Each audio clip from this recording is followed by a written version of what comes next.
फिर हम प्रश्न लेंगे। चूंकि सर के और प्रोग्राम्स हैं तो हम 3-4 क्वेश्चन लेंगे और इसे जल्दी करेंगे। Thank you. साथियों नमस्कार और आप सबका बहुत बहुत शुक्रिया। सुबह सुबह इस वार्ता में आए हैं, लेकिन चुनाव का समय है, आपको भी और काम है, मुझे भी और काम है, लेकिन हमेशा नागपुर आने पर मुझे बहुत खुशी होती है। यहाँ के लोग, यहाँ का माहौल सच में मुझे व्यक्तिगत रूप से बहुत पसंद है। लेकिन ये चुनाव का समय है, जैसा भी जीजी ने बताया, 20 तारीख को मतदान होगा और धीरे धीरे जैसे जैसे प्रचार की गति बढ़ रही है, उसी तरह भाजपा और महाराष्ट्र की सरकार के जो नेता प्रचार कर रहे हैं, उनके बोल भी बिगड़ रहे हैं। हम लोगों ने, पार्टी ने, खड़गे साहब ने, राहुल जी ने हमेशा अपने प्रचार में, अपने भाषणों में, हमारे वक्तव्यों में, हमारे घोषणा पत्र में बड़ा सीधा सटीक अपना उद्देश्य रखा है कि महाराष्ट्र की जो सरकार है उससे सवाल करें, उनकी जवाबदेही तय करें और जो जनता के जज्बात हैं उसको प्रकट कर कर आने वाले 5 साल तक कांग्रेस की सरकार बनेगी, एमपी की सरकार बनेगी, तो हम लोग क्या करेंगे। एक सकारात्मक पॉजिटिव इलेक्शन एजेंडा हम लोग लेकर चल रहे हैं। इसी के तहत हमने कहा कि ये जो सरकार है डबल इंजन की, इसका बहुत शौक है भाजपा के साथियों को बोलने का कि double engine double engine double engine.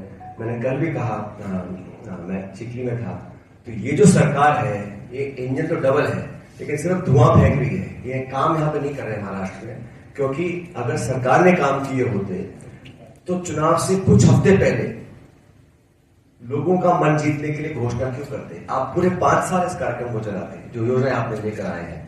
जनता भी समझ रही है कि चुनाव से ठीक पहले किया है और घोषणा भी कर रहे हैं कि उनको मालूम है सरकार बनेगी नहीं।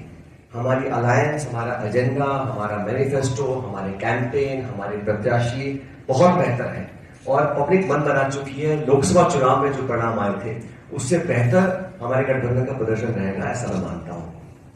हम लोगों ने हर वर्ग को ध्यान में रखकर अपना घोषणा पत्र तैयार किया है और संक्षिप्त में कुछ गारंटीज को हमने किया है। मैं आपको बताना चाहता हूं कि जहां जहां कांग्रेस की सरकार है, चाहे वो तेलंगाना है, कर्नाटका है, हिमाचल प्रदेश है, हम लोगों ने जो किया उसको डिलीवर किया। भाजपा की आप बातें देख ली, पूरे 10 साल से ज्यादा केंद्र सरकार को हो गए हैं। ना तो किसान की आमदनी दुगनी हुई है, ना 2 करोड़ लोगों को रोजगार मिला है, ना काला धन समाप्त हुआ है, मैं भी बढ़ रहा था। जितना नगद पैसा अर्थव्यवस्था में आज चल रहा है उतना नोटबंदी से पहले नहीं था।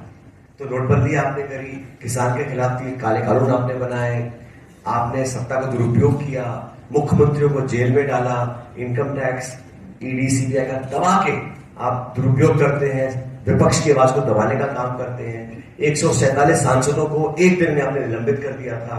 तो ये जो माहौल था वो तो धन्यवाद देना चाहता हूं मैं महाराष्ट्र की जनता का और देश की जनता का, कि जो सपने लेके बैठे थे 300 पार, 400 पार, 500 पार, वो पूरे नहीं हो सके और 240 पे लाके टिका दिया।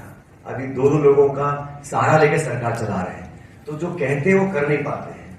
और अंत में जब चुनाव आता है, चुनाव से ठीक पहले अपनी रिपोर्ट कार्ड के दम पर आप वोट मांगो, कोई परहेज नहीं है, लेकिन चुनाव से ठीक पहले आप 1 नेशन 1 इलेक्शन, यूसीसी, मंदिर मस्जिद, हिंदू मुसलमान, इस प्रकार की बातें कर लोगों का ध्यान डाइवर्ट करना चाहते हैं। हम लोग चाहते हैं कि आप भविष्य की बात करें, निवेश हो, उद्योग लगे, रोजगार मिले, शिक्षा, चिकित्सा, इंफ्रास्ट्रक्चर डेवलपमेंट, इसकी बातें करने को तैयार नहीं है।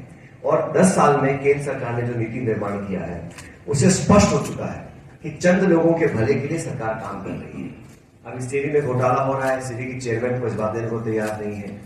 खाई जो थी अमीर गरीब की इतनी बढ़ गई है कि चंद लोग जो पैसे वाले थे उनकी दौलत में इतना इजाफा हुआ है कि अंदाजा नहीं लगा सकता है, और जो गरीब तबका था वो और पिसता चला जा रहा है। तो गांव और शहर की और अमीर गरीब की जो खाई बन गई है, उसके लिए सिर्फ और सिर्फ बीजेपी की आर्थिक नीतियां रिस्पॉन्सिबल है, और वो ही काम महाराष्ट्र में करना चाहते हैं।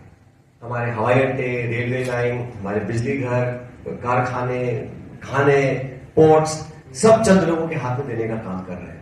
तो जनता में आक्रोश है, नौजवान आज एक बदलाव चाहता है, और मैं मानता हूं कि देश भर में जब से राहुल गांधी जी नेता प्रतिपक्ष बने हैं, सरकार को उन्होंने आईना दिखाने का काम किया है और बार बार बिल सरकार पार्लियामेंट में लेकर आती है, फिर उनको हाथ पीछे पीछे खींचना पड़ता है, क्योंकि राहुल जी ने सदन के अंदर और सदन के बाहर सरकार की जवाबदेही देकर, जो पहले नहीं था। इंडिया गठबंधन के 235 सांसद हैं पार्लियामेंट के अंदर, तो मनमानी तरीके से आप राज नहीं कर सकते हैं। और महाराष्ट्र का चुनाव सिर्फ इस नागपुर विधान या महाराष्ट्र का नहीं है, पूरे देश की निगाह टिकी हुई है कि महाराष्ट्र के लोग किस प्रकार वोट डालते हैं। तो मुझे पूरा विश्वास है, हम लोग जैसे कैंपेन कर रहे हैं, कल भी राहुल जी आए थे, खड़गे जी आज महाराष्ट्र में है, प्रियंका गांधी जी भी लगातार यहाँ पर आएंगे। तो हम लोग, हमारे गठबंधन, पवार साहब, ठाकरे साहब, हम लगातार प्रचार कर रहे हैं। हम सबके एनडीए के नेताओं के प्रचार में आप सुनिएगा, सारी बातें सकारात्मक है।